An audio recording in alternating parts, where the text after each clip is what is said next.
बिस्मिल्लाहिर्रहमानिर्रहीम अस्सलाम वालेकुम अज़ीज़ नाज़रीन, मैं हूँ आपका host Khalid Bilal sir Facebook ते यूट्यूब चैनल जदीद सोलर सिस्टम। उम्मीद करना कि सारे दोस्त खैरियत नाल होसन ते सोलर के हवाले नाल रेटां दे अपडेट करेंदे पे हैं, क्योंकि इस टाइम सोलर दे रेट थोड़े मार्केट दे विच तेज़ी आई है। तो मैं कि शेयर कर छोड़ो इंदी मज़ीद जरना तसली करके वजह केड़ी तो थोड़ी तेज़ी है। मैं मज़ीद अगली वीडियो दे इंशाअल्लाह तफसील ना थोक दसे सा, क्योंकि जितने भी सोलर पैनल हैं सारियां दे रेट 50 पैसे तकरीबन 25 पैसे अप थी गए तो पिछले 2 दिहां दे विच। तो मज़ीद इन इंशाअल्लाह अगली वीडियो दी मुकम्मल तफसील थोक दसे सा।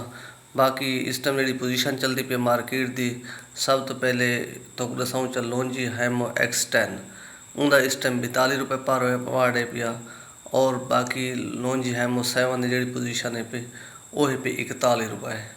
तो बाकी है जिनको एन टाइप डबल गिलास उनकी भी इस टाइम जी मार्केट की पोजीशन है वो भी 41 रुपये, और कैनेडियन एन टाइप की पोजीशन है जी डबल गिलास की वो है 42 रुपये।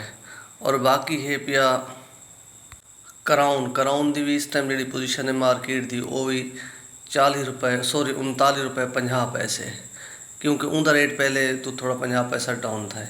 तो बाकी एस्ट्रो एनर्जी की भी इस टाइम जी मार्केट की पोजीशन है पे वो भी 18 लाइन भी आती पी है, और 16 लाइन और 20 लाइन आती पी है।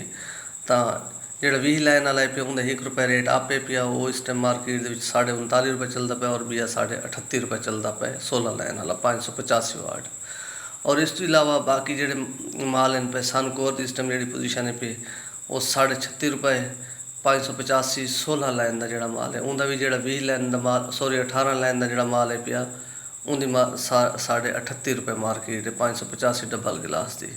बाकी इस टाइम जो बाकी काफ़ी कंपनियों के सोलर पैनल आते पे मार्केट उन्होंने भी रेट जो ना इस तो कम भी मिल वेंदे। तो जो ब्रांडेड सोलर हैं यानी कि लोंजी जिनको कैनेडियन इन्हों की इस टाइम पोजीशन ज़्यादा से ज़्यादा 42 रुपये तक खड़ी है थी। तो बाकी जे ये भी मैं दस ही वजह, क्योंकि मार्केट जितने पैनल आते पैन अक्सर ज़्यादातर ये भी काम थी पे कि जो 38 रुपये वाला या 36 रुपये वाला पैनल है पिया वो कुछ जिनको दा स्टिकर ला के डब्बी भी लग वी पिछो बैक साइड। मैं तो वीडियो अगली वीडियो एक तो मज़ीद तफसील मैं दसे सा। तो वो जिनको बना के भी काफ़ी लोग वो भी चाहते इन चीज़ों का भी खास ख्याल करने, क्योंकि अक्सर असा इतने मार्केट लोग वैबसाइट भी अपनी बने बैठे जिंदे तो वेरीफिकेशन भी थी वेंदे ए ग्रेड, क्योंकि कंपनी की वैबसाइट तो ना थी सी, अपनी जी वैबसाइट उसी उन्हें थी वैसी।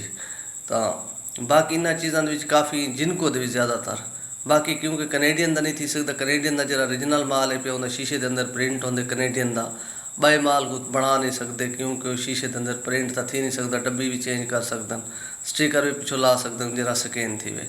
तो ये भी काफ़ी काम थी पे मार्केट तो बाकी अपना ख्याल करे सो दे सो इजाज़त अल्लाह हाफिज़।